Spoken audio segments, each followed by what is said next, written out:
Ustadz dan keluarga Allah berikan rahmat dan karunia. Martilnya mana? Martil. Ya terima kasih Ustadz telah menyempatkan waktunya untuk berbagi dan berada di tengah-tengah kita malam ini. Untuk sama kita menyaksikan materi dari Al Ustadz Subhan Wafziyafudullah Ta'ala dengan ketok palu. Silakan Ustadz. Iya. A'udzubillah minasyaitonirrajim. Bismillahirrahmanirrahim. Assalamualaikum warahmatullahi wabarakatuh. Waalaikumsalam warahmatullahi wabarakatuh. Alhamdulillah. Hamdan katsiran thayyiban mubarakan fih. Kama yuhibbu rabbuna wa yarda. Asyhadu an la ilaha illallah wahdahu la syarikalah. Wa ashhadu anna Muhammadan abduhu wa rasuluh. Ya ayyuhalladzina amanu taqullaha haqqa tuqatih wa la tamutunna illa wa antum muslimun. Ya ayyuhan nasu taqu rabbakumul ladzi khalaqakum min nafsin wahidah wa khalaqa minha zawjaha wa bassa minkum rijalan katsiran wa nisaa wattaqullaha alladzi tasaaluna bihi wal arham innallaha kana 'alaikum raqiba.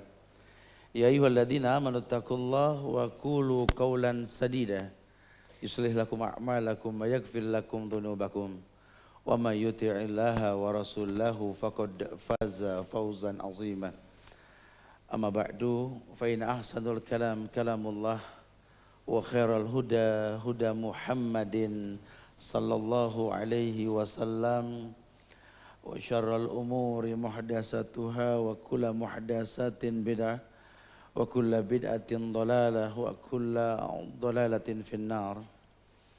Ma'asyiral muslimin wal muslimat, sahabat-sahabat, brother Said dan sister Said yang semoga Allah muliakan dunia dan akhirat. Alhamdulillah kita bersyukur pada Allah, kita dimudahkan kembali untuk bisa berkumpul di majlis ilmu di Masjid Agung Al-Azhar ini, yang mudah-mudahan Allah jadikan kumpul kita seperti yang kita niatkan.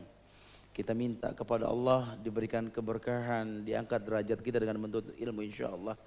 Ya jamaah yang Allah muliakan, ketok palu ini memang kalau dilihat dari bahasan tentang dampak buruk maksiat yang ke-51, itu ada judul yang mengatakan bahwa Allah Jalla wa'ala, Allah Tabaraka wa Ta'ala akan menurunkan hukum syariah berkait dengan maksiat yang orang lakukan. Ternyata maksiat itu menjadi penyebab turunnya hukum dalam Islam. Nah, bahasa turunnya hukum penetapan. Nah, kalau sudah bicara penetapan yang paling gampang ketok palu. Ya, jadi hukum sudah pasti. Karena yang namanya maksiat kayak sampah yang dibuang ke tengah laut pasti minggir. Seperti sesuatu yang dipendam di dalam air pasti akan naik ke permukaan. Allah sudah berikan hukuman. Jelas hukum dalam Islam ini, fama ya'mal misqala dzarratin khairan yarah wa may ya'mal misqala dzarratin syarran yarah. Berturut kaitan bahwa Ibnu Qayyim mengatakan ternyata memang maksiat ini akan menjadi penyebab kita ini memodalin musuh lah, kayak bahasan yang lampau. Setan itu masuk melalui pintu-pintu dalam badan manusia. Sehingga kalau Rasul pernah bersabda bahwa setiap pagi hati ini, seluruh anggota badan itu berkata pada hati, wahai hati, kami tergantung kamu. Kalau kamu baik, kami baik. Mata berkata begitu, telinga, tangan, kaki, semua berkata.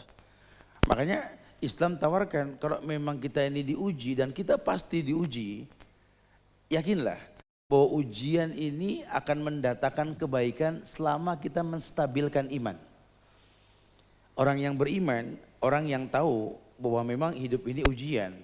Makanya imannya yang stabil ini menjadi penyebab dasar dia berbuat kebaikan. Contoh, orang yang menstabilkan iman dengan banyak berbuat baik, dia continue dalam bersedekah. Alladzina yunfikuna amwalahum fi sabilillah. Kata Allah, orang yang mengeluarkan sedekah di jalan Allah. Summa la yutbi'una manan wala adha.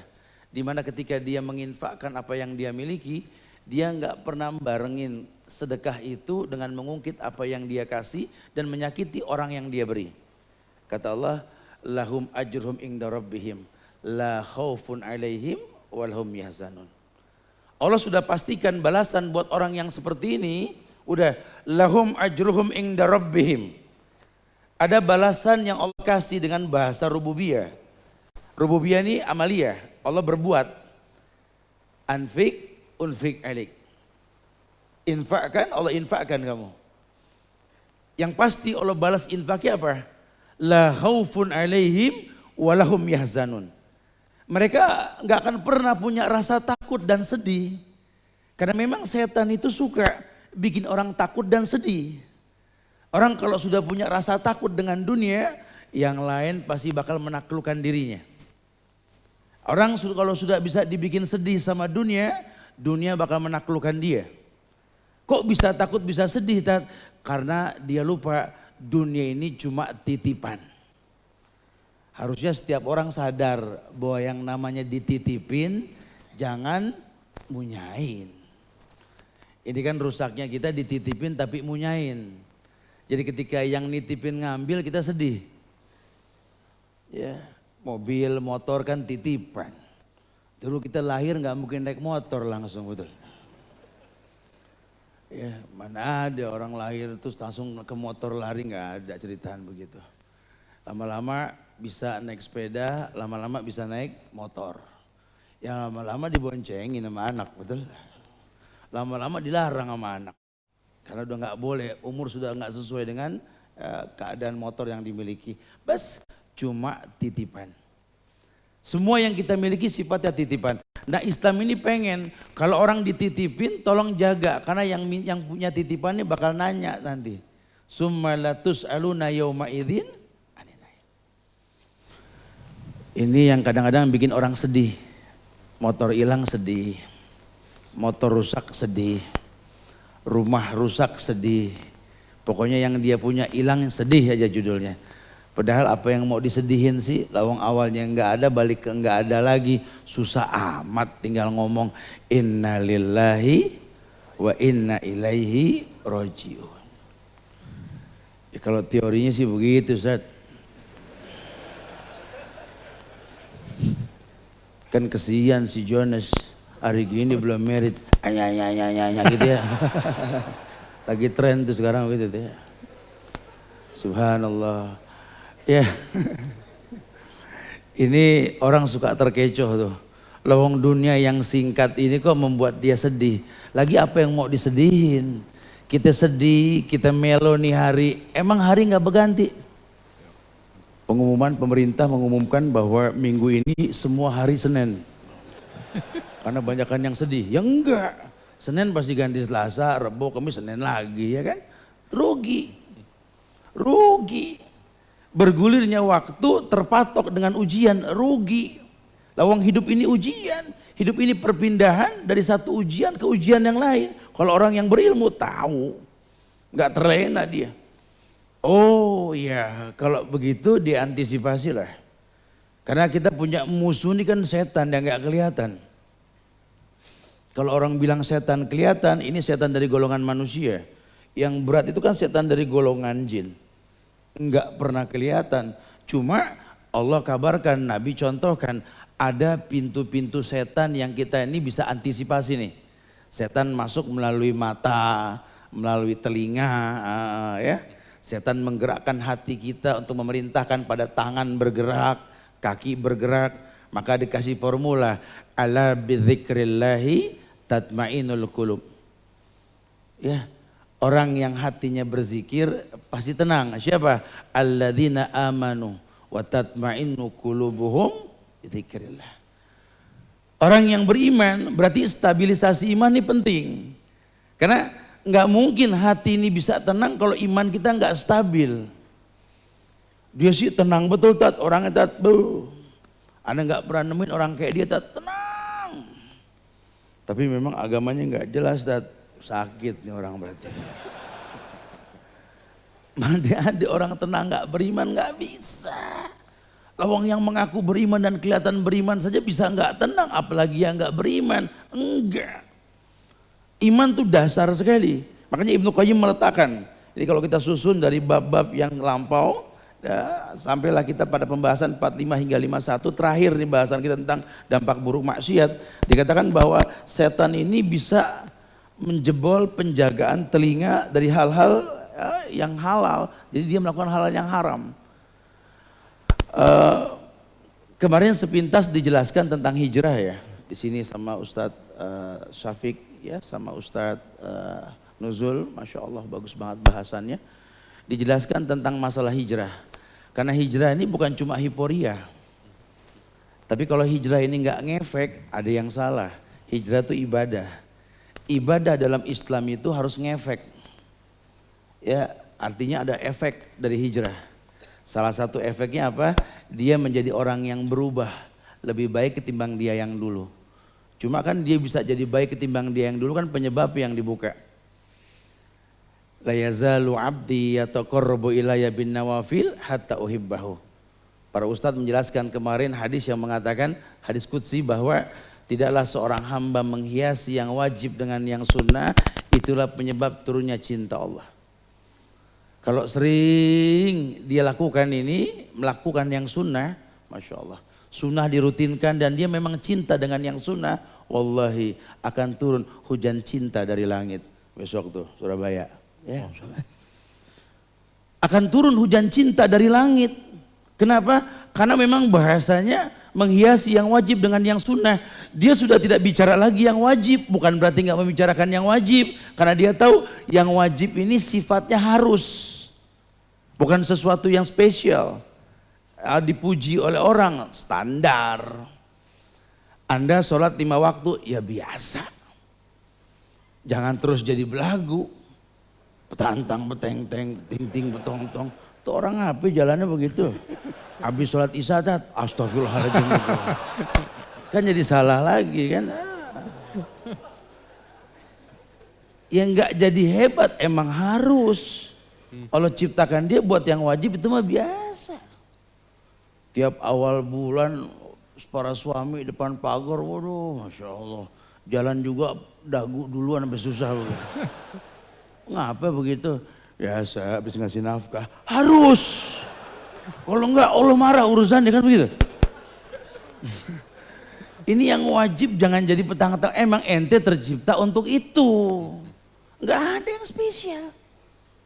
Ya, jadi tolong jangan salah paham. Jadi kalau Anda hijrah, standar sekarang Anda melakukan yang wajib emang harus.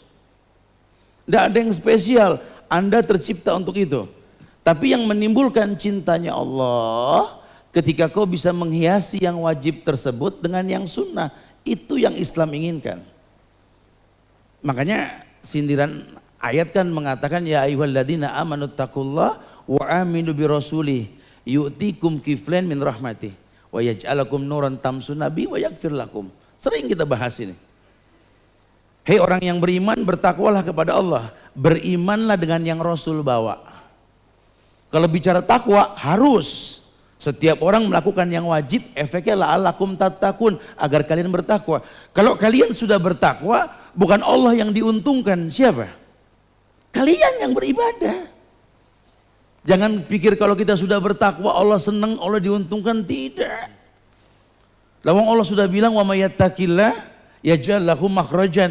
Karena kalau orang yang bertakwa Allah berikan solusi. Hei manusia, hidupmu ujian. Jangan seperti orang-orang yang melupakan Allah. Nasullah fanasiyahum. Jangan sampai kayak orang yang melupakan Allah. Nanti Allah bikin dia lupa sama dirinya sendiri. Kalau Allah sih nggak bakal lupa. Orang durhaka tetap dipinjemin oksigen sama Allah. Nggak, banyak orang yang durhaka umur panjang. Kenapa? Karena Allah Ghafurur Rahim, Allah Maha Pengampun. Orang suka salah paham tuh. Allah jangan macam-macam, di stop lu oksigen. No, dia enggak, kan gitu ya. Karena memang bukan begitu bahasa pahamin Allah, bukan. Allah tetap Allahu khaliqu kulla syai' wa huwa ala kulli syai'in wakil. Allah yang mencipta, pasti Allah yang mencukupi. Allah sudah janji. Makanya kalau buat orang beriman, ketika dia tahu hidup ini ujian, perpindahan dari satu ujian ke ujian lain, kalau sampai mentok, dia nggak bisa menghadapi ujian dengan cara yang benar, dia lepas. sambil berkata la haula wala quwata illa billah. Sambil berkata hasbunallah wa ni'mal wakil, ni'mal maula wa ni'man nasir. Sambil berkata hasbiyallahu la ilaha illa huwa rabbul arsil azim. Sambil berkata hasbunallah wa ni'mal wakil wa 'alallahi tawakkalna. Itu yang dimaksud. Bukan komplain sama Allah, bukan. Orang beriman tahu la yukallifullahu nafsan illa wus'aha ini sampai kiamat. Allah tahu. Allah tahu bakal banyak bayi-bayi Palestina yang palanya hancur kena kepingan bom. Allah tahu. Allah tahu kezaliman yang dipertontonkan Yahudi, laknatullah alal Yahud. Allah tahu di Palestina. Allah tahu, bukan tidak. Allah tahu kalau bakal orang-orang Syiah bertengger di Indonesia ingin merusak sunnah. Allah tahu. Itu ujian. Orang yang beriman tidak jadi berubah karena ujian.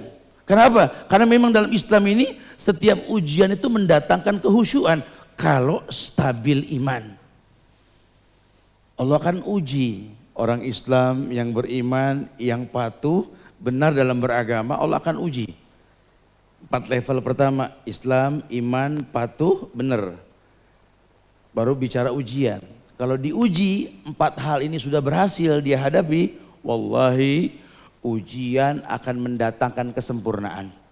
Lihat, dia sabar, dia khusyuk, dia orang-orang yang betul-betul gemar bersedekah, bahkan gemar berpuasa. Karena dia tahu ini ujian mendewasakan dia. Siapa yang bilang? Nabi, innallaha idza ahabba qauman ibtalahum. Allah kalau suka sama satu kaum, Allah kalau suka sama seseorang, Allah turunkan bala, ujian. Makanya Ibnu Qayyim menyimpulkan di bahasan terakhir itu bahwa orang yang bermaksiat dia akan diuji. Cuma bahasanya bukan uji, hukuman, azab. Sebab turunnya hukum syariah. Diajarkan dalam Islam hukum syariah. Orang yang mencuri ya di atas 3 dirham potong tangan. Orang yang merampok, orang yang sedang di perjalanan itu konsekuensinya potong tangan, potong kaki. Tapi kalau orang yang berzina, kalau dia sudah menikah, rajam, bunuh. Cuma kalau dia belum menikah, ya ini suruh dicambuk 100 kali dan diasingkan. Orang-orang kafir ini komplain. Lihat no Islam. Orang nyolong 3 dirham potong tangan. Giliran orang berzina malah ditimpukin sampai mati. Kenapa nggak dipotong kemaluannya? Ya, ini kan orang barat begitu tuh, orang-orang kafir ini. Padahal Ibnu Qayyim menjelaskan karena hukum asal tangan itu kelihatan dipakai untuk mencuri. Kalau dipotong tangan, yang besok mau nyolong mikir, walakum fil qisasi hayatun ya ulil albab. Dalam kisos ada kehidupan untuk kalian wahai orang yang mau berpikir. Dan sekarang kalau kemaluan yang dipotong, hukum asalnya kan kemaluan nggak kelihatan. Dipotong pun nggak ngaruh, betul? Ya. Karena memang nggak kelihatan. Kok ditimpukin sampai mati? Karena ketika dia berzina, kenikmatannya seluruh badan. Loh kok beda sudah menikah sama belum menikah, Ustaz? Iya. Sudah menikah berbuat yang tidak-tidak. Bukankah salah satu tujuan kau menikah yuridul afaf? Cuma memang banyak yang salah. Cuma targetnya yuridul afaf. Tujuan saya nikah memang saya nggak pengen berzina, Tat. Pas udah nikah main lihat-lihatan sama pasangannya. Ini kita mau kemana nih Bang? Dia pikir nikah urusan begitu doang. Ini abis nikah mau kemana nih bahtera rumah tangga kita? Masa mau begitu mulu? Ya, kan ada urusan yang lebih penting. Ini besok anak makan apa? Biarin deh Bang, anak-anak kita. Nggak bisa begitu, ntar dulu. Ini panjang cerita urusannya. Ya, ada aturan yang Islam tawarkan. Makanya setan ini betul-betul kayak dimodalin. Jadi kalau orang merutinkan maksiat, dia nggak perdalam iman, nggak baguskan, nggak stabilkan iman dia ini, jadi kayak modalin setan. Akhirnya udah matanya melihat yang enggak, telinganya mendengar yang enggak. Nah kalau sudah begitu kan, apa yang dilihat, apa yang didengar. Warna hati tergantung yang dilihat, yang didengar. Kalau yang dilihat buruk, didengar buruk, pasti hatinya buruk. Yang keluar pun buruk dari mulut. Nah kalau memang dia beriman, tahu Allah menyaksikan dia, menghindari keburukan nggak bisa. Ini Indonesia. Saya pernah contohkan, kita merem dari rumah, auzubillah, auzubillah, auzubillah. Pas nyetop angkot, astagfirullah, kan gitu ya? Nggak bisa. Ya, mungkin mata melihat cuma hati nggak terpaut, makanya zikir. Kondisi apapun disuruh kita banyak berzikir. Nikmat, alhamdulillah tatimun ni'mah. Diuji dengan sesuatu yang enggak nikmat, alhamdulillah ala kulli hal. Terwarnai. Kalau tidak, hatinya kotor, dia akan berkata yang dusta. Padahal Islam berikan dispensasi loh. Dusta enggak boleh. Iyyakum wal kadzib. Jauhkan oleh kalian yang namanya dusta. Yang namanya dusta ini akan membawa kalian kepada fujur. Yang namanya fujur ini akan membawa kalian kepada yang namanya neraka. Walaupun nanti pada akhirnya kadang kita diposisikan di tempat di mana kita nggak bisa berbohong. Kita nggak bisa untuk nggak berbohong. Makanya disusun tuh ada beberapa bohong yang diperbolehkan dalam Islam. Walaupun hukum asalnya iyyakum wal kadzib. Jauhkan olehmu dari yang namanya dusta. Cuma kadang kita dipaksa untuk berdusta. Nah, sehingga ulama mengumpulkan beberapa bab tentang masalah ini. Yang bohong yang diperbolehkan tuh yang pertama, bohongnya seorang suami kepada istrinya untuk sebuah kebaikan. Begitu pula sebaliknya. Silakan. Atau memang berbohong untuk menyelamatkan seseorang yang sedang dalam ancaman. Atau berbohong untuk mendamaikan orang yang sedang ribut, boleh. Ya, walaupun hukum asalnya jangan. Cuma kalau terpaksa silakan. Untuk menyenangkan hati istri, ya, supaya tetap dia bisa belajar masak, belajar bikin kopi. Si suami ini nggak pernah mengeluh tentang minuman yang ditawarkan sama istrinya. Ya kalau mau jujur sih urusannya nggak bakal bikin lagi tuh orang. Ya. Bang minum bang, iya. Minum bang, iya. Kok iya abang nggak minum sih? Gua nunggu lo meleng, gitu ya. Baru. Dia minum. Abang kok melotot, masya Allah. Baru pertama abang ngerasa ini minuman yang kayak begini nih, masya Allah. Enak gak bang? Nggak tahu, pokoknya. Dia tinggal bilang nggak enak kan, cuma kan resikonya nggak mau bikin lagi besok. Kadang-kadang tuh orang suka begitu tuh. Harusnya kan kalau dikritik besok memperbaiki ya. Makanya kalau memang harus dia memuji walaupun terpaksa berbohong ya nggak apa. Istri juga boleh, jangan mau lagi aja bu. Istri juga boleh.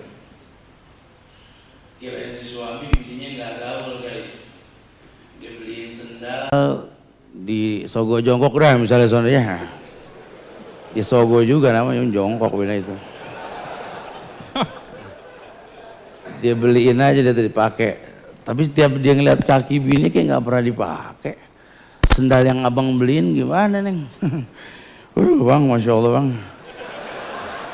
Ayo jaga bang. Karena nggak ada yang make itu bang, yang begitu bang. Ya emang nggak ada yang make, nomornya beda kiri kanan gitu ya. Mau bilang jelek kan nggak enak. Boleh aja nggak apa-apa. Ini zaman PKI ngacak-ngacak negeri nih ya, berkamuflase dengan penampilan ustadz banyak diancem-ancem. Nah, kalau ada yang datang ke anda ingin menzolimi ustadz anda, ya anda dipaksa untuk bohong. Ya wallahu alam lah. Tahu rumahnya ustadz Fulan? Tahu? Tujuannya apa pak? Ya saya mau tangkap dia, saya mau pukulin dia. Wah jangan sekarang deh pak, lagi keluar negeri pak orangnya pak, gitu ya. Itu masih boleh tuh. Nah. Tahu rumah Ustadz si Fulan? Tahu pak? Mau ngapain? Saya mau matiin. Ayo pak saya bantuin. Jangan dah, lebih jangan lagi tuh. Emang dendam berarti kalau gitu. Jadi kalau memang untuk menghindari boleh. Ya, ada yang berseteru, kita jadi penengah, ngingetin ya, supaya dia akur lagi sambil mengatakan bahwa si fulan kirim salam tuh kangen sama ente tuh padahal lagi bermusuhan. Itu semua Islam perbolehkan. Tapi kan kembali ke hati. Makanya dibilang oleh Ibnu Qayyim, maksiat ini akan membuka celah. Setan duduk di mata kita, setan duduk di telinga kita, yang masuk ke dalam hati, ditambah makanan yang tidak jelas. Syubhat, haram, sikat. Inna syaitan yajri min ibni Adam majrad dam. Setan itu jalan di badan anak Adam itu melalui aliran darah. Padahal punya mau kalau emang mata ini udah nggak bisa ngindar, telinga udah nggak bisa, tolong dak makanan kontrol. Ya makanya hobi jajan kurangin, kalau masih bisa dibikin di rumah bikin. Syariat jangan sampai diremehkan. Ini Idul Adha nih sebentar lagi nih. Ya tolong, ini ibadah yang Masya Allah. Tiap orang kudu tahu ini diterima korban kita nanti seperti apa, yang nyembelih siapa, agamanya siapa. Itu perlu tahu tuh formula semua untuk mendekatkan diri kita ke Allah. Kalau kita nggak berilmu, itu ibadah yang disyariatkan, yang seharusnya menolong kita nggak menolong kita. Takorruban loh, pendekatan diri kita ke Allah. Makanya setan tahu nih, orang kalau sudah maksiat pun dia berbuat baik kan namanya talbis. Alladzina amanu walam yalbisu imanakum bizulmin. Pengennya begitu. Orang yang beriman nggak talbis. Karena kalau talbis nyampur antara iman dengan zolim, konsekuensinya nggak dapat ketenangan, nggak dapat hidayah. Kita pengen setiap ibadah ini kan membuat kita dapat hidayah. Alhamdulillah Ustaz, pas dia ngaji sekarang dapat hidayah. Pengennya kan begitu.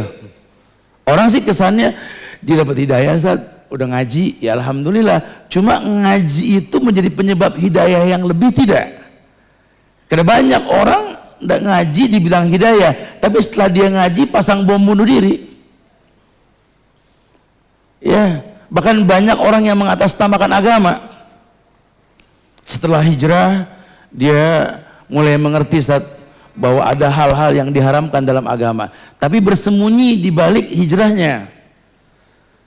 Ya akhirnya nanti yang rusak orang yang benar. Ya berpenampilan syar'i, cuma tingkah lakunya belum syar'i. Mungkin dia nggak berbuat dosa, cuma gara-gara dia banyak orang terfitnah karena dosa. Banyak. Karena nggak paham.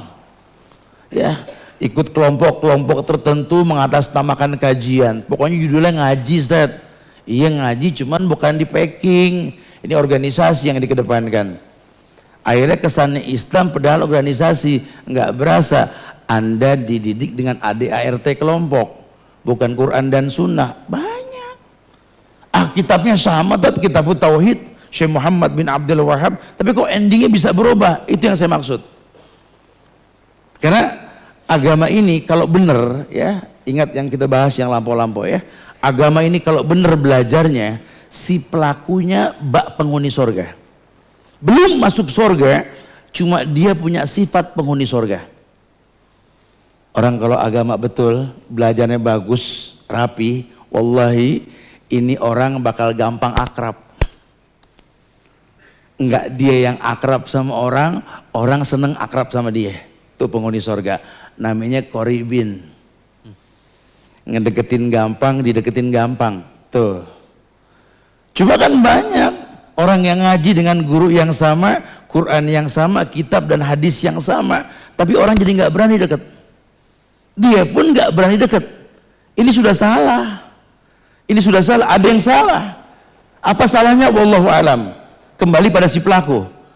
Mungkin ketika menuntut ilmu ribut sama orang tua, atau talbis, atau niat datang dengan niat yang buruk, sehingga mungkin dia dapat hasilnya tapi efeknya beda.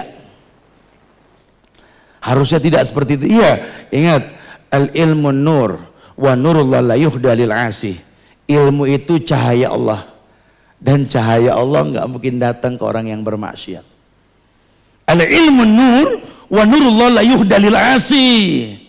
Ilmu ini cahaya Allah, dan cahaya Allah nggak mungkin datang ke orang yang bermaksiat. Makanya 51 maksiat ini Ibnu Qayyim kumpulkan. Tujuannya apa? Supaya kau dapat ilmu yang benar. Kenapa orang tua kita dulu hafalannya nggak sebanyak kita? Ibu kita pun kerudungnya nggak sepanjang kerudung istri kita. Cuma hatinya bak berlian yang tak ditemukan dimanapun. Karena kemahalan kelasnya. Masya Allah. Kok beda ya Ustaz ya? Ini guru ngaji saya hafalannya nggak sebanyak si fulan, tapi lembut hatinya. Itu yang saya maksud. Ternyata Islam ini nggak bicara kuantitas hafalan, bicara kualitas hafalan. Kalau pada akhirnya agama yang kau perdalam membuat engkau menjadi orang yang memanfaatkan. Ini lagi tren banget nih. Orang resign dari perusahaan, biasanya manage artis, ini manage ustadz. Hati-hati loh. Wow. Saya sempat sampaikan di beberapa tempat. Ya kadang-kadang saya suka ketawa geli. Maka saya contohkan di pertemuan yang lampau. Burung kakak tua. Persis lagunya kayak burung beo. Bisa ngomong. Ngomongnya cuma Assalamualaikum, Assalamualaikum, Assalamualaikum. Tajwidnya kagak rapih itu burung. 5 juta nggak dijual. 20 kalau mau katanya.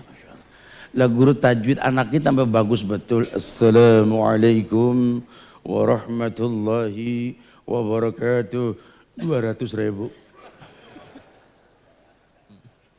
Coba ya, maaf ya. Agama nggak buat dijual. Ustadz bukan buat dibayar. Ini bukan bisnis. Ini amal soleh. Bahkan para masyayikh itu ditekankan sekali. Dai itu memberi bukan mengambil. Ya, hati-hati. Ya, kenapa? Kok mesti ketok palu? Karena kesalahan yang kau sembunyikan, Allah bakal angkat nanti. Orang nggak tahu tapi efeknya lihat. Karena harusnya Quran yang kau baca membuat jiwamu tentram. Hadis yang kau pahami membuat sempurna agamamu. Tapi kenyataannya kau menjadi orang yang tidak qoribin. Tidak fleksibel dalam hidupmu. Tidak mampu bersosialisasi. Lihat. Udah, kita bicara bukti di lapangan tuh iman loh. Karena iman bukan teori, bukti. Qoribin. Makin dalam agamanya, hayyin, makin lembut. Kan sering disampaikan kajian dari 1 sampai 51 ini, sampai ketok palu hari ini. Wallahi, orang kalau makin dalam agama, makin ngelihat orang berbuat salah, makin terpanggil untuk menutupi kekurangannya. Karena dia tahu ketika dia melihat kekurangan, pintu cinta terbuka untuknya. Karena hakikat cinta sejati dalam Islam, ketika kita bisa mencintai sesuatu karena kekurangannya. Tuh. Khairun nas anfa'uhum linnas. Karena sebaik-baik manusia itu yang paling bermanfaat buat manusia lainnya. Nah ketika terpanggil dirinya untuk menjadi manfaat, bagian manfaat orang lain, dia akan lakukan. Dia punya kerjaan, sahabat kerja. Waktu diajak jihad sama Rasul, enggak pernah. Abu Bakar besok perang sama saya. Siap Nabi, bayarannya berapa? Enggak begitu. Umar sini Umar. Iya Rasul. Suara ente kan kalau udah Allahu Akbar musuh ngumpet di 10 gunung sono gemeter betul. Satu suara sekian. Enggak. Utsman, Ali dan sahabat lainnya tidak. Tidak. Jubair, ente kan joki kan, penunggang kuda putih betul. Tolong nanti ente kalau bisa bayar sekian. Enggak. Masya Allah. Kenapa? Karena dia tahu ini ladang amal. Sama teman-teman menjadi panitia Rabaniyah, mereka bekerja. Ketika membuat forum seperti itu tujuannya apa? Demi Allah, kita pengen Indonesia menjadi negeri yang baldatun thayyibah wa rabbun ghafur. Kita pengen Pak Presiden melihat, lihatlah anak muda di negeri Anda, lihat. Berpikir bagaimana membangun negeri. Berpikir bagaimana menegakkan tauhid. Karena janji Tuhan kita, wa ma lizolimina min ansar. Allah tidak akan pernah tolong orang yang berbuat syirik. Kita ingin menegakkan tauhid. Bukan cuma sekedar Jakarta mengaji, Bandung mengaji, Indonesia mengaji. Indonesia bertauhid. Esahkan Allah. Baru kita meminta. Cuma itu yang kami inginkan. Karena usia ini ya Allah. Ini umur kan gak lama lagi betul. Kalau kita nyontok umur Rasul, berapa sih umur Rasul? 63. Ini kita yang udah 45 jalan ke sono udah mau 50 kan. Ya Allah 13 tahun lagi betul. Ini bapak-bapak yang pada putih nih umurnya nih. Yang mungkin udah 62 11 bulan. Ya. Jangan mantang deh Pak, jajan di bawah ntar ya. 1 bulan lagi betul.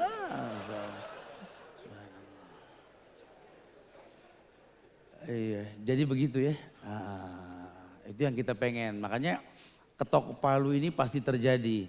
Hukum pasti akan datang. Anda bersembunyi, wallahi hatta si munafik. Ya, Allah akan letakkan bendera putih di bokongnya.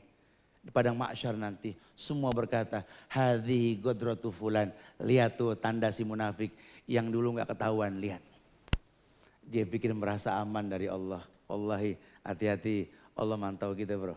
Ya, semoga Allah muliakan kita insya Allah. Barakallahu fiik Ustaz. Jazakallahu khair. Kita buka sesi tanya jawab, tapi sebelum itu Ustaz. Tadi Ustaz, kalau ini adalah ketok palu di mana vonis dijatuhkan. Atau tadi Ibnu Qayyim bilang ini adalah cobaan Ustaz ya. Bagaimana dengan teman-teman ya, bagi kita sendiri yang sudah misalnya, let's say kita berdosa terus. Lalu ketok palu kita mendapatkan momennya.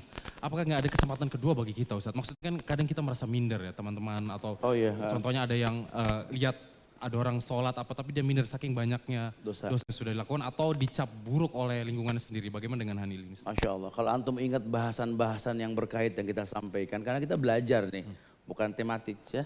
Artinya ada judul yang kita bahas. Pernah disampaikan beberapa hadis, Nabi pernah bersabda, ya ibadi, lau ataitani bikurabil ardi khataya, thumma lakitani la tusriku bisyai'an, la ataituka magfiratan mislaha. Duhai hambaku, kata Allah. Asal hamba bahasanya. Siapa hamba? Orang yang kenal Allah dan beribadah hanya untuk Allah. Ya ibadi, seandainya engkau datang kepadaku membawa dosamu sebesar langit dan bumi. Kau minta ampun tidak berbuat syirik dalam meminta ampun kepadaku. Ku datangkan ampunan sebesar dosa yang kau lakukan. Ya ibadi, law dhunubuka ananas sama atani la tusriku bi syai'an la ataituka magfiratan mislaha. Duhai hambaku kata Allah, kalau dosa yang kau perbuat menumpuk hingga menjulang ba'awan yang paling tinggi. Tinggi sekali dosamu. Orang tahu kau berbuat dosa. Kau datang kepadaku memohon ampun tanpa berbuat syirik. Ku datangkan ampunan setinggi dosa yang kau lakukan. Jadi jangan suka melas. Ya Ustaz, kayaknya saya emang gak bakal masuk surga ada Ustaz. Kenapa? Saya duda Ustaz. Apa urusannya? Gitu. Apa urusannya? Abu Tola juga duda, betul ya? Tapi penghuni surga. Banyak sahabat yang duda, betul. Zubair bin Awam di hari tuanya juga cerai sama Asma, betul. Iya itu kan laki, Tat. Kalau kita kan perempuan, Tat, anak janda. Tat. Apa urusannya? Rasul nikah sama Khadijah, ya sudah 3 kali jadi janda, betul. Ummu Salamah pun janda, betul. Udah jangan suka ngomongin masa lalu. Ini Islam, agama yang paling asik, yang mengatakan al-amal bi khawatimiha. Amalmu tergantung akhir bukan awalnya. Siapa sih yang bisa pilih takdir? Kita kalau bisa pilih takdir, pengennya kan kita jadi ponakan Rasul, betul ya? Yeah. Kalau boleh gitu ya. Ya anak Sulaiman dah ya, paling anak Sulaiman dah ya. Jadi kita nggak usah kredit gitu. Cash aja tuh cash. Bisa agak sombongan dikit, oh kakek saya mau Daud, bapak saya Sulaiman gitu kan ya. Cuma kan kita nggak bisa milih takdir masalahnya, itu permasalahannya. Allah. Ya itu Masya Allah tuh, Islam ini agama asik Ustaz ya. Iya. Jadi maksudnya ada kesempatan bagi kita. Selalu ada, selama hayat masih dikandung badan selalu ada kesempatan untuk itu. Barakallahu fiik Ustaz. Oke, Dimas. Yes. Ya, silakan. Kita buka sesi tanya jawab untuk brothers and sisters dan kami harapkan pertanyaannya sesuai dengan materi malam ini akan dipandu oleh Dimas. Silakan Dimas. Oke, bismillah. Oke, udah ada Ikhwan yang menunjuk di sini. Silakan Mas berdiri. Panitia boleh dibantu mic-nya. Bismillah Mas, silakan sebutkan nama dan punten boleh dibantu Ikhwan. Silakan sebutkan nama dan domisili asal dan juga mohon panitia pertanyaan sesuai dengan tema. Materi. Assalamualaikum warahmatullahi wabarakatuh. Waalaikumsalam warahmatullahi wabarakatuh. Afwan. Apa? Waalaikumsalam warahmatullahi Rizal, wabarakatuh. terima kasih ya. Ini bagus nih Rizal, dia bertanya ada satu pertanyaan, ada 4 jawabannya. Nih. Jadi nggak usah bilang ada 4 pertanyaan Ustaz. Rizal makasih ya. Silakan Ustaz. Iya. Ini kan masalahnya kan setan nggak ada kerjaan lain, betul ya?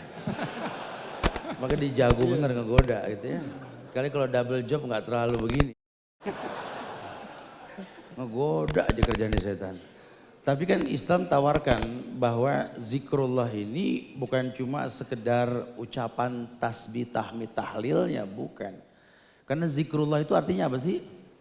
Mengingat Allah. Jadi kan umum. Kalimat mengingat ini kan baik dengan ayat yang tersurat maupun tersirat. Tersurat di Anda baca Quran, Anda baca doa dari Quran, ya, atau dalam hadis-hadis yang sudah dibukukan, atau Anda memang menjadi orang yang suka jadi ulil albab, bertasbih dengan adanya fenomena alam.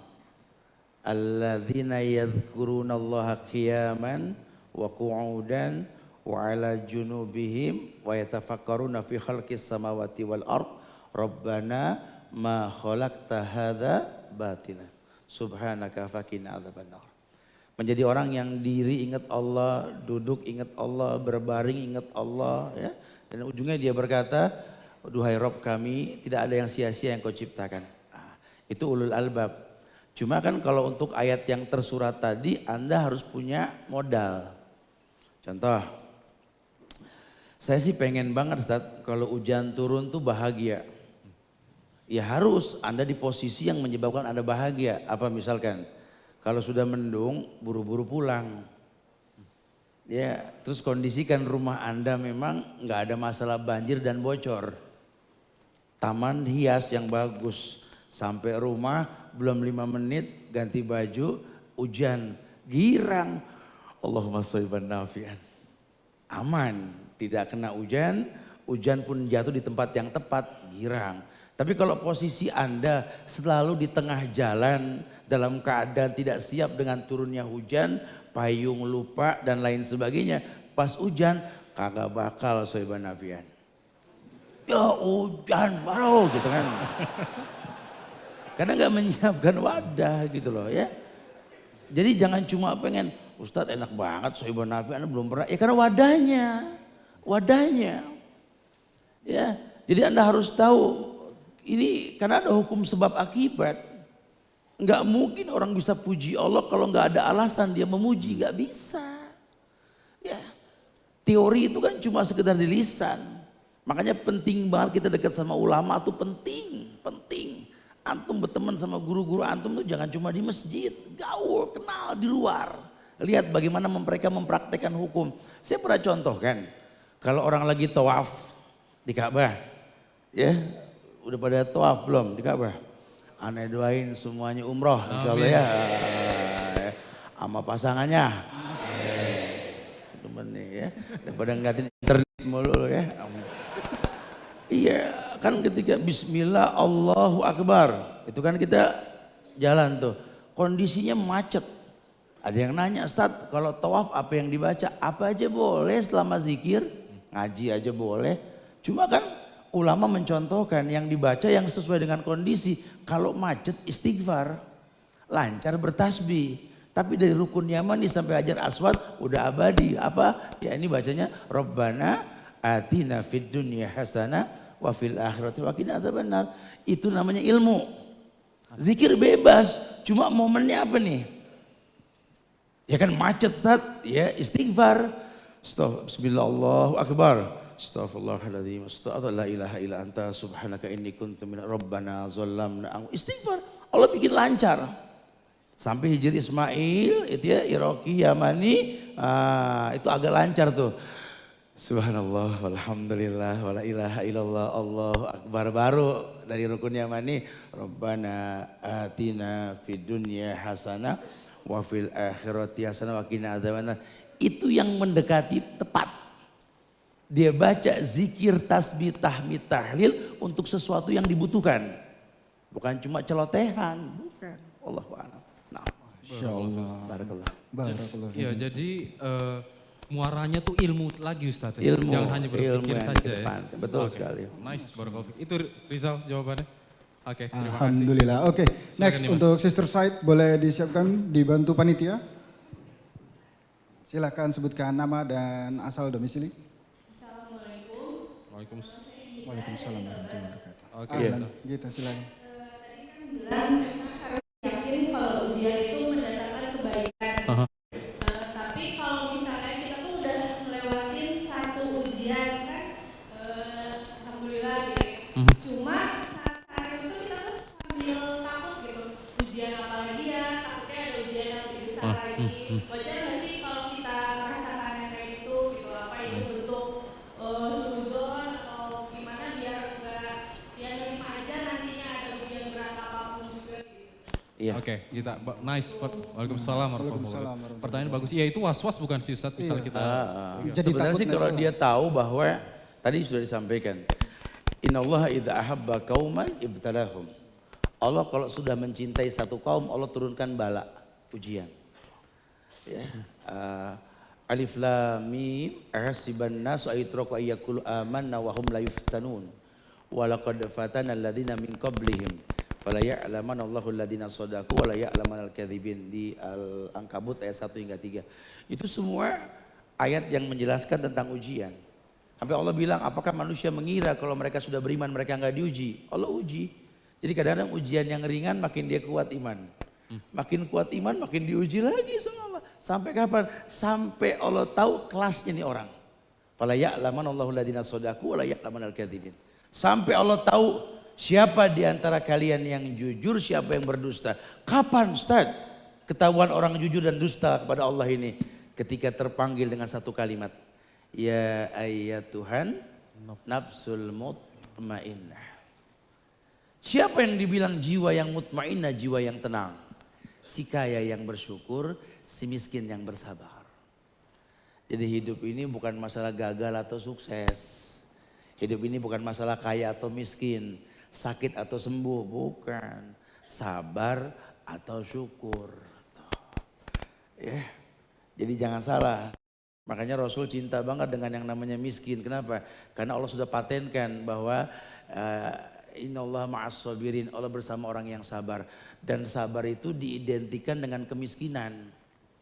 Enggak ada sabar diidentikan dengan kekayaan, enggak ada. Oh tuh orang Ustaz, Masya Allah kaya banget Ustaz. Mobilnya banyak, rumahnya di mana-mana Ustaz. Masya Allah, enggak pernah punya utang. Sabar tuh orang, enggak pas. Enggak pas. Lupa kesenyum enggak bakal pas ya. Karena memang bukan di situ kalimat sabar diletakkan, betul? Bersyukur sekali nih orang. Tapi kalau yang namanya sabar itu kan buat orang yang sempurna agama. Innal muslimina wal muslimat wal mu'minina wal mu'minat wal qanitina wal qanitat wassadiqina wassadiqat, baru wassabirina wassabirat wal khasiina wal khasyiyat. Orang yang sabar, orang yang khusyuk. Karena ujian mendatangkan kehusyuan. Anda rasakan, Anda jujur sendiri deh. Kalau lagi punya masalah, tahiyat sampai serius benar. Ya orang kalau lagi punya takbir sampai Allah. Kita bisa lihat, nah lagi ada masalah nih sebelah kiri. Allahu'alam. Barakallahu fiik. Iya, itu tadi kita jawaban dari Ustadz. Ada yang mau ditanyakan lagi atau ditambahkan Gita? Sudah, insya Allah sudah cukup ya. Oke Dimas. Oke, silakan. kita beralih ke Ya, brothers. silakan. Boleh kita gantian sisi sini? Oke. Silakan Mas duluan. Sudah ada mic.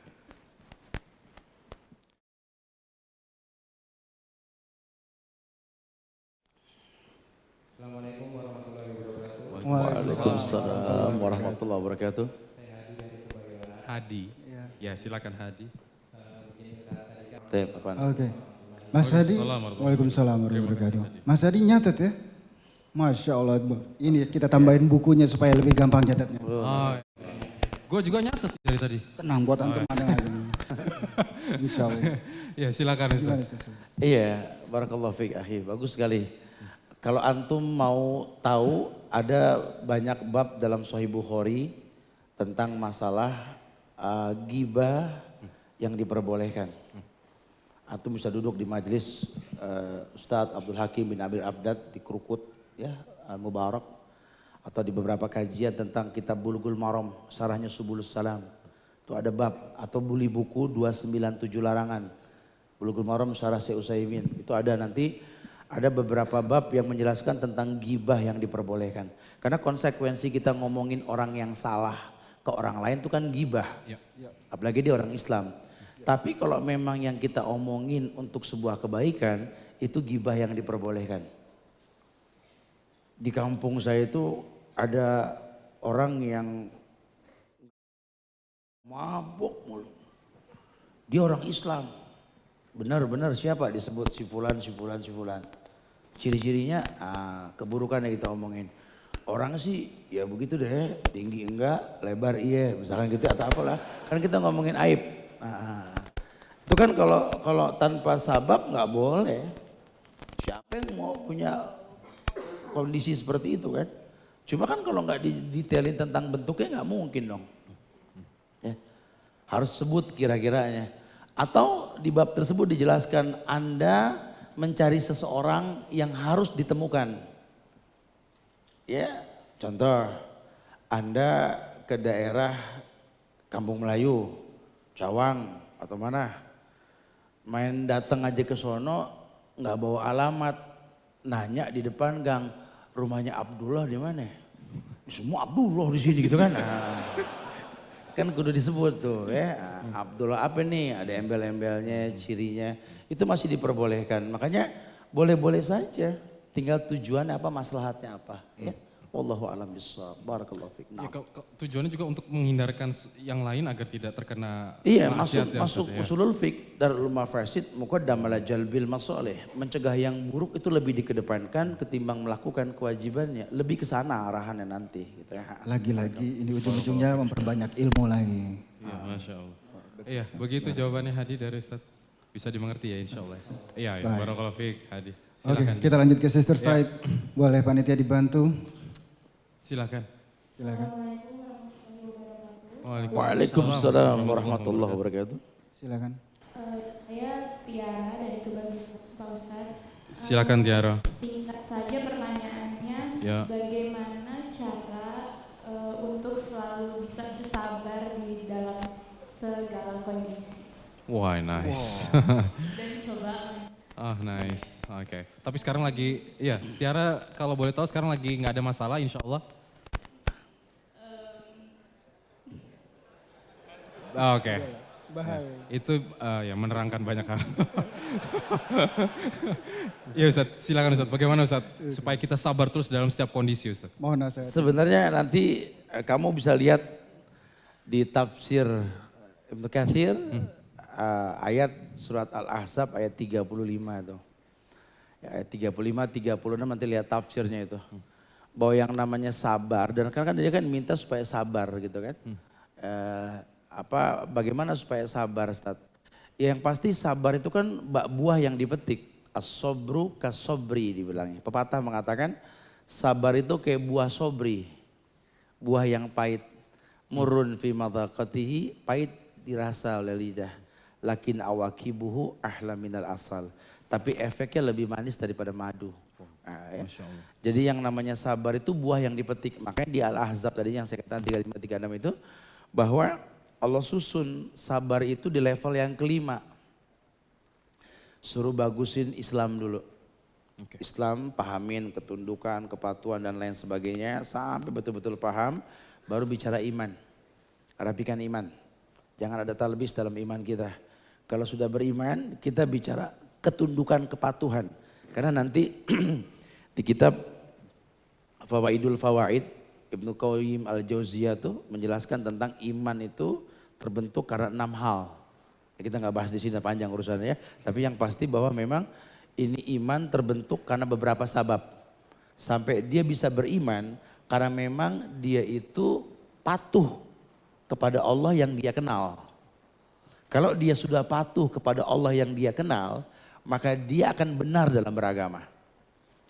Jangan heran kalau orang berangkat haji capek, haji capek, tapi nggak ada yang kapok.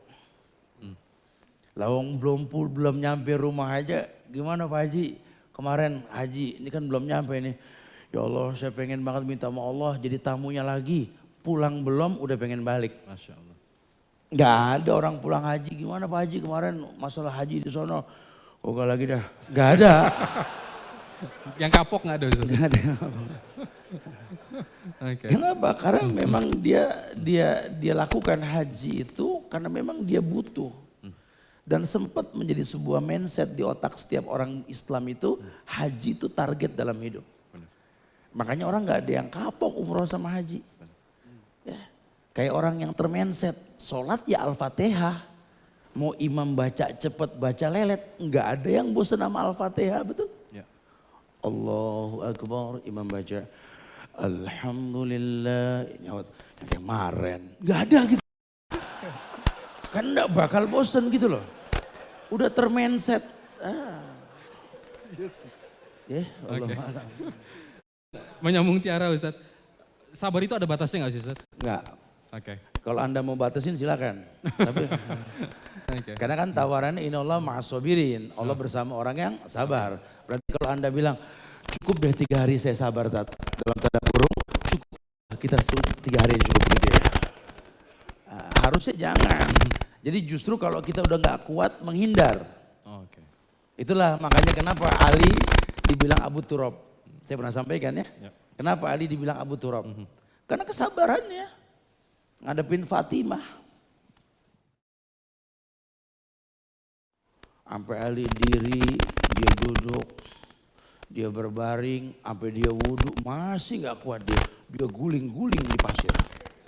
Nabi senyum. Qumi Abu Turab, bangun nih orang yang berdebu kata Rasul. Tapi don't try it at home.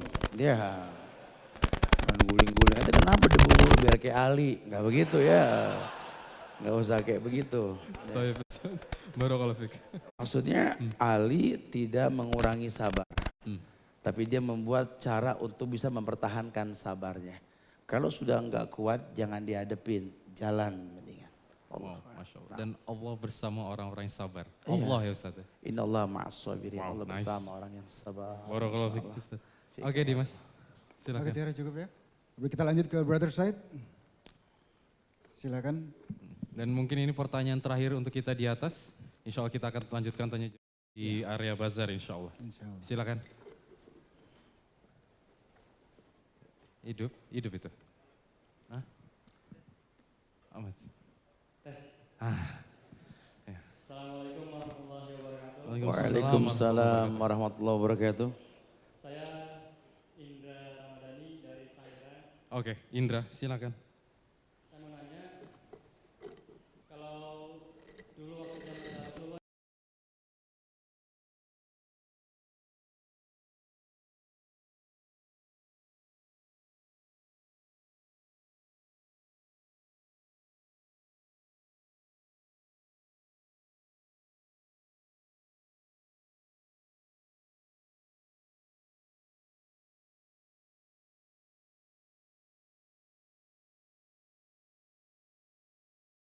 Waalaikumsalam warahmatullahi wabarakatuh. Terima kasih Indra. Ya kita usahakan sih masih berlaku ya. Cuma gimana? Ya itu hukum sudah baku. Islam sudah tawarkan. Bicara realisasinya kembali kepada manusianya. Karena Rasul juga menerapkan hukum itu kalau akidah sudah sempurna. 13 tahun dulu dibina orang tuh akidah, mantep. Baru 10 tahun di Madinah bicara hukum. Nah di kita ini juga perlu teknik dakwah seperti itu. Karena kalau akidah belum bagus sudah bicara hukum, sudah banyaklah hati yang terluka ya. Artinya nggak mungkin seperti itu. Jadi bukan berarti hukum itu dihapus, hukum itu akan selalu ada dan harus ada. Karena Allah sudah mengatakan walakum fil qisasi hayatun ya ulil albab. Dalam kisos itu ada kehidupan. Nah, jadi kalau memang pengen menghentikan korupsi, ya harus dipotong tangan. Yang korupsi mikir besok. Ya, yang berzina, rajam. Lesbian, homo, bunuh pelaku dan yang diperbuat. Harus. Besok orang mikir, ya deket-deket ada gue dimatiin lah ya gitu kan. Kan ada hukum ya. Tapi kalau bicara belum bisa, yuk pelan-pelan yuk pelan-pelan, disiplin diri. Buat negeri kita insya Allah. Ustadz, kalau seandainya di negeri kita belum bisa diterapkan gimana Ustadz? Wallahu a'lam bishawab. Sebagian ulama mengatakan yang bertanggung jawab adalah pemimpin. Pemimpin harus berusaha untuk menegakkan hukum tersebut. Walaupun bertahap. Mungkin pandaikan masyarakat tentang akidah, ya, tentang atau siku bil kuwah, ikatan antara diri hamba dengan Tuhannya, sampai hukum tuh memang turun sebagai kebaikan. Ini kan nggak bisa, akidah kita belum sama. Hukum disampaikan, akhirnya sporadis. Karena Islam juga menurunkan hukum itu ke orang yang sudah tahu. Kan sudah sering dibilang, tidak ada hukum buat orang yang belum tahu. Dia belum tahu hukumannya apa Ustaz? Dikasih tahu. Tidak ada hukuman buat orang lupa. Tapi dia lupa hukumannya apa Ustaz? Kasih diingetin. Siapa yang dihukum? Yang sudah tahu sengaja. Jadi kan mungkin di kita banyak yang belum tahu. Apalagi yang baru hijrah, betul? Jangan dibikin orang takut dengan agama. Yuk ajak orang beragama Islam, bikin orang tuh asik dalam beragama. Karena agama itu asik, agama itu asik. Nice. Agama nggak menegangkan. Allahu a'lam. Masya Allah, barakallahu fiik. Ustaz, sedikit aja, berarti kalau tadi pemimpin, membicarakan pemimpin, itu kewajiban kita juga untuk mendoakan pemimpin kita Ustaz? Oh harus. Oke. Buktikan ilmu Anda dengan memahami bahwa Islam tawarkan sebuah senjata. Ad-du'a silahul mu'min. Doa itu senjata orang beriman. Kalau bicara ngerubah orang, itu jobnya Allah bukan jobnya kita. Wow. Jadi tugas kita doain sudah. Kita merubah dengan tangan, kita nggak punya kekuatan. Lisan siapa kita, yang mau dengar kita siapa? Doain. Doakan presiden kita, doakan wakil presiden kita, doakan gubernur kita, doakan wali kota kita. Selama dia muslim, doakan. Mana kita tahu doa kita menjadi sebab Allah turunkan keberkahan buat negeri ini insya Allah ya. Makanya ini yang kita pengen ya. Jadi betul-betul negeri ini mulia karena memang sebabnya jelas. Masyarakatnya beriman dan bertakwa kepada Allah. Amin. Walau anna ahlal qura amanu wattaqau lafatahna alaihim barakati minas samai wal ardh. Kalau seluruh masyarakat ini beriman di atas muka bumi, di negeri-negeri di muka bumi ini kata Allah, Allah bukakan berkah dari langit dan bumi insya Allah. Indonesia bakal berkah bro insya Allah. Ya. Amin, amin, barakallahu fiik. Ya Ustadz, mungkin ini tadi pertanyaan terakhir dari Indra dari Tangerang. Mungkin ada kesimpulan untuk sekaligus juga penutup di poin ke-51 ini Ustadz, silakan Ustadz. Iya, Taib, Brother Said dan Sister Said, poin yang kita bahas dalam bab maksiat Ibnu Qayyim Al-Jauziyah di kitab Ad-Dawa ini berujung kepada poin adanya ketok palu. Hati-hati, hukum itu pasti datang ke sesuatu yang memang telah terjadi. Ima berbentuk pahala dan pujian atau mungkin bala dan azab yang Allah turunkan. Makanya jangan pernah kita menganggap Allah buta. Inna alaikum lahafizin kiraman katibin ya'lamuna ma taf'alun. Ya, ada dua malaikat yang mencatat. Nabi hanya perintahkan wat bisayyatal hasanat tamhuha wa khaliqinas bihulqin hasanin. Yuk biasakan barengi perbuatan dosa dan maksiat dengan kebaikan. Pergauli manusia dengan akhlak yang baik. Mudah-mudahan istighfar yang kita lantunkan, ya, ampunan yang Allah datangkan sama kita ini membimbing kita untuk menjadi orang yang lebih baik ke depannya insya Allah. Ya. Kita belajar tentang maksiat, bukan berarti kita nggak bermaksiat setelah ini. Tapi kita akan membarengi maksiat dengan taubat, percepat taubat. Wallahu a'lam bishawab. Naam. Barakallahu fiik Ustaz, jazakallahu khair. Ustaz, semoga Allah Subhanahu wa taala memberikan kebaikan dan keberkahan bagi Ustaz dan kita bisa mengambil faedah dari ilmu yang Ustaz sampaikan. Alhamdulillah kita telah berada di sesi penutup di lantai utama ini dan kita insya Allah akan menyambungnya ya. Iya, kita Di ada area diskusi bazar. santai di bawah. Jadi buat teman-teman yang masih ada ganjel hati, yang pengen nanya lagi, silakan Ustadz insya Allah bersedia di bawah untuk buka tanya jawab. Dan buat brother silakan turun lewat tangga selatan dan buat sister silakan segera turun lewat tangga utara. Dan mohon menunduk sedikit, mari kita akhiri dengan doa kafaratul majelis. Ya. Subhanakallahumma wa bihamdika asyhadu an la ilaha illa anta astaghfiruka wa atubu ilaik. Assalamualaikum warahmatullahi wabarakatuh. Waalaikumsalam warahmatullahi